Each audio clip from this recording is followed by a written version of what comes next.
നമ്മളെ സംബന്ധിച്ച് ഇപ്പോൾ നമ്മൾ ഏറ്റവും കൂടുതൽ കേൾക്കുന്ന ടൈമാണ് അതിജീവത, കേൾക്കുന്ന ഒരു ടൈമാണ്.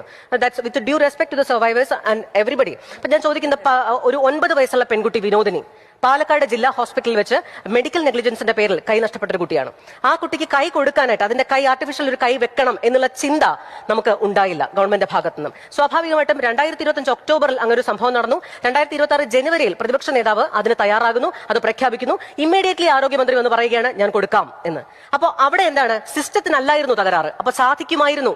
അവിടെ ആർക്കായിരുന്നു തകരാറ് സംഭവിച്ചത്? ആ എത്തിക്സും മൊറാലിറ്റിയും ആ ചിന്തയും ആ ചേർത്ത് പിടിക്കലും എംപത്തിയും കമ്പാഷനും ഒക്കെ അവിടെ കുറഞ്ഞു എന്ന് നമുക്ക് വിലയിരുത്തേണ്ടി വരും ആ പ്രവൃത്തി കാരണം. അതേസമയം ഇതേ ആൾ തന്നെ മറ്റു ചിലർക്ക് വേണ്ടി love you to moon and back എന്ന് എഴുതിയിടുമ്പോൾ അവർ ഓർക്കണം ആ ചേർത്ത് പിടിക്കൽ അർഹിക്കുന്ന ഒരു അതിജീവതയായിരുന്നു. കണ്ടതിൽ വെച്ച് ഏറ്റവും കൺവിക്ഷനോടെ ഇത്രയും ക്ലാരിറ്റിയോടെ ഞാൻ 3 വരികൾ അതുകൊണ്ടാണ് എനിക്ക് വളരെ ഇഷ്ടമായ സ്റ്റേറ്റ്മെന്റ്. അതുകൊണ്ടാണ് അതിനെക്കുറിച്ച് പ്രതികരിക്കുന്നത്.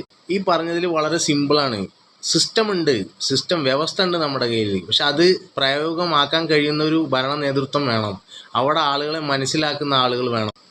അതിലേക്ക് മനുഷ്യനായിട്ട് ആ ഭരണ നേതൃത്വമായിട്ട് അല്ലെങ്കിൽ അവരുടെ കർത്തവ്യമായിട്ടുള്ള ഇടപെടലുകളാണ് ആവശ്യം. അതിനുള്ള ഉത്തരവും ഉത്തരവാദിത്വവുമാണ് നമ്മൾ കൊടുക്കുന്നത്. പക്ഷെ അവിടെ എന്താ നടക്കുന്നത്? രാഷ്ട്രീയപരമായിട്ടുള്ള ഇടപെടലാണ്. അതായത് താങ്കൾ ചെയ്ത ഒരു അബദ്ധത്തിൽ കൈയറ്റുപോയ ആ പെൺകുട്ടിക്ക് ശരിക്കും പറഞ്ഞാൽ ആരും പറയാതെ തന്നെ ചെയ്തു കൊടുക്കേണ്ട ആളുകൾ, എന്നാൽ മറുപക്ഷം ഇത് ഏറ്റെടുത്തപ്പോൾ അതിലെ രാഷ്ട്രീയപരമായിട്ടുള്ള ലക്ഷ്യം നോക്കി സിസ്റ്റത്തിനെ ഉറക്കി കിടത്തിയിട്ട് ഇപ്പോൾ ഒട്ടനെ ഉണർന്ന് പ്രവർത്തിക്കുന്ന ഇത് നമ്മളൊരു വീട് വെപ്പിൻ്റെ കാര്യത്തിലും കണ്ടിട്ടുള്ളതാണ്. ഇങ്ങനത്തെ പ്രായോഗികമായിട്ടുള്ള ഇരട്ടത്താപ്പുള്ള രാഷ്ട്രീയ ഭരണ നേതൃത്വത്തിൻ്റെ കയ്യിൽ സിസ്റ്റം കൊടുത്തു കഴിഞ്ഞാൽ ആ സിസ്റ്റം എന്നും വറങ്ങലിച്ച് കിടക്കും എന്നുള്ളൊരു സത്യമാണ്.